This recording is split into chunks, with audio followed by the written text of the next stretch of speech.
Hello दोस्तों, ईक्षा classes में आपका स्वागत है। आज हम शब्द और पद में अंतर, जो व्याकरण का बहुत ही महत्वपूर्ण टॉपिक है, उसके बारे में पढ़ेंगे। तो हम शुरू करते हैं। शब्द और पद में अंतर।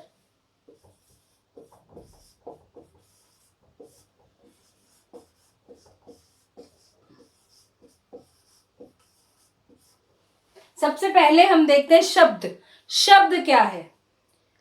दिन में हजारों लाखों शब्दों का प्रयोग करके हम अपने विचारों का आदान प्रदान करते हैं। भाषा में शब्द ही तो है जिनसे वाक्य बनते हैं और वाक्यों से भाषा बनती है।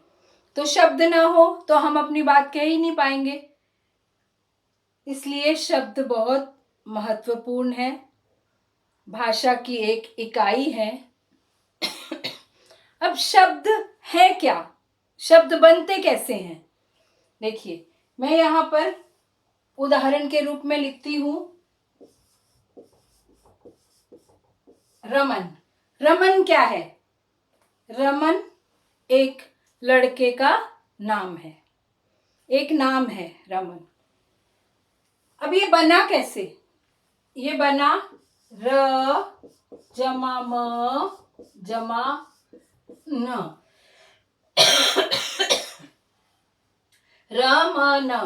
ये रमन जो शब्द है ये वर्णों के योग से बना है। र वर्ण है, म वर्ण है और न वर्ण है। अगर हम इन्हें और भी अगली इकाई में जाएं तो हम इस तरह से इसको विच्छेद करेंगे। र जमा अ जमा म जमा अ जमा न जमा अ।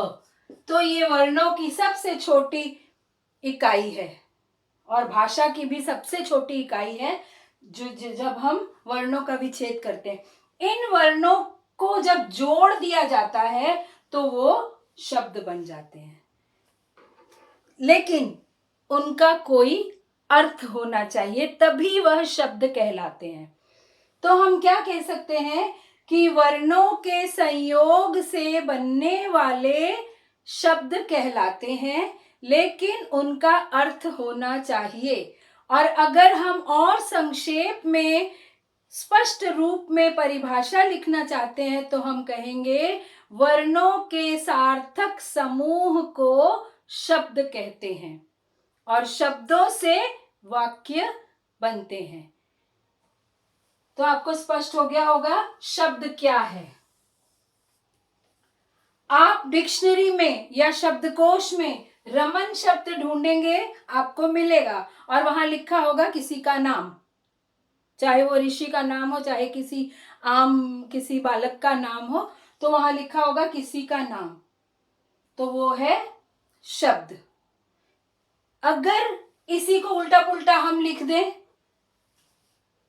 र न म रनम, कोई अर्थ नहीं है। न म र नमर, कोई अर्थ नहीं है।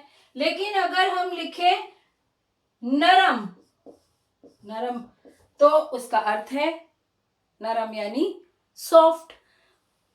इसलिए कहा गया है कि जिन वर्णों का अर्थ हो, जब वो मिल जाते हैं, जिन वर्णों को मिलाकर जब अर्थ स्पष्ट होता है या वर्णों का सार्थक समूह होता है, वही शब्द कहलाता है।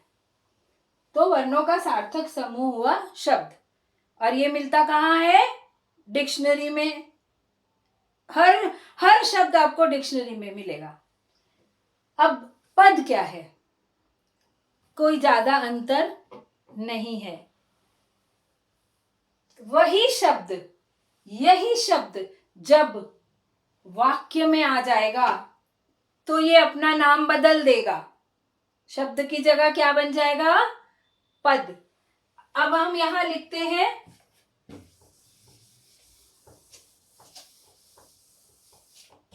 रमन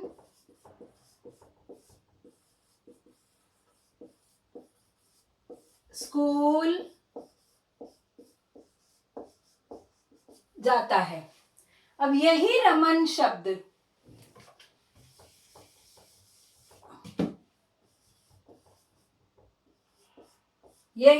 शब्द यहां आ गया वाक्य में, अकेला नहीं है अब ये वाक्य में आ गया है। तो अब हम इसे शब्द नहीं कहेंगे, क्या कहेंगे? पद कहेंगे। बस इतना ही डिफरेंस है, इतना ही फर्क है। अब ये बन गया पद। क्यों क्यों बन गया? क्या जरूरत थी शब्द को पद कहने की? वही शब्द है। इसलिए क्योंकि इसका अब व्याकरणिक परिचय हो गया। अब इसका संबंध वाक्य के दूसरे शब्दों के साथ जुड़ गया। अब या तो वाक्य में कोई शब्द संज्ञा होगा, या सर्वनाम होगा, या विशेषण होगा, या क्रिया होगा, या समुच्चय बोधक होगा, क्रिया विशेषण होगा, संबंध बोधक होगा, विस्मयादि बोधक होगा। इन 8 में से कोई ना कोई होगा व्याकरण के हिसाब से। इसलिए इसे पद कहते हैं, क्योंकि अब इसका संबंध वाक्य के दूसरे शब्दों के साथ जुड़ गया है। अब ये शब्द नहीं रहा, पद बन गया है। तो क्या कहेंगे हम? शब्द जब अकेला है, अकेला कहाँ होगा वो डिक्शनरी में? शब्द जब अकेला है तो वो शब्द है, और जब वो वाक्य में दूसरे शब्दों के साथ आता है तो वो पद बन जाता है। जैसे कोई व्यक्ति अकेला हो तो वो पुरुष होगा या महिला होगी या लड़की होगी या लड़का कहा जाएगा, लेकिन जब वो परिवार में आ जाएगा तो वो किसी का भाई बहन, किसी का चाचा, किसी की माँ, किसी का पिता, इस तरह उसका संबंध हो जाएगा परिवार के दूसरे शब्दों के साथ। तो उसको हम उसके रिश्ते के नाम से बुलाएंगे। तो इसलिए रिश्ते के नाम से बुलाने के लिए हमने शब्द को हटाकर पद कह दिया। तो यहाँ रमन कौन सा पद बन गया? रमन क्या है? संज्ञा।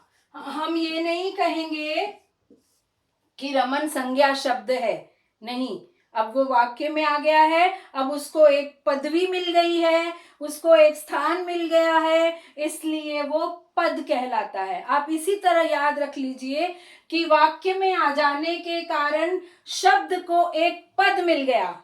किसका पद मिल गया? किसकी पोस्ट मिल गई? संज्ञा की मिल गई, या क्रिया की मिल गई, या रमन स्कूल जाता है, स्कूल भी संज्ञा है तो संज्ञा की पदवी मिल गई। अगर हम कहते हैं वह स्कूल जाता है तो वह क्या है? सर्वनाम, तो उसे सर्वनाम की पदवी मिल गई। इसलिए वाक्य में जो भी शब्द आ जाएंगे उनको कोई ना कोई पद मिल जाएगा, उनको कोई ना कोई पदवी मिल जाएगी, इसलिए वो शब्द नहीं कहलाएंगे, पद कहलाएंगे।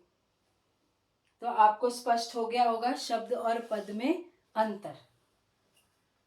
अब हम देखेंगे कि ये पद जो है ये कितने प्रकार के हैं, कौन कौन से पद मिल जाते हैं सब शब्दों को वाक्य में। मैंने आपको पहले ही गिनवा दिए। वाक्य में 2 प्रकार के पद मिलेंगे, एक है विकारी पद और दूसरे हैं अविकारी पद।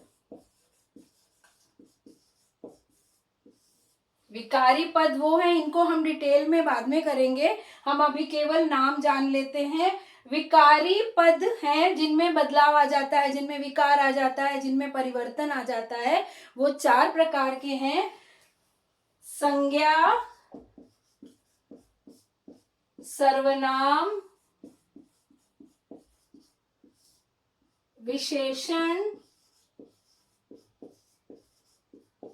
और क्रिया। 4 विकारी हैं, ये 4 पद विकारी हैं और 4 अविकारी हैं। क्रिया विशेषण,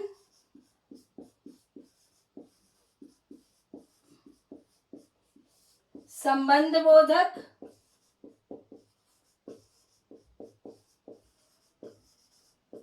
समुच्चय बोधक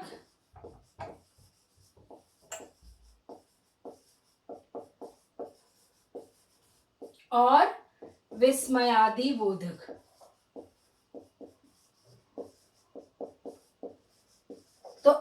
आपको कभी भूलेगा नहीं कि शब्द और पद में अंतर क्या है। अब आगे आप पढ़ेंगे पद परिचय।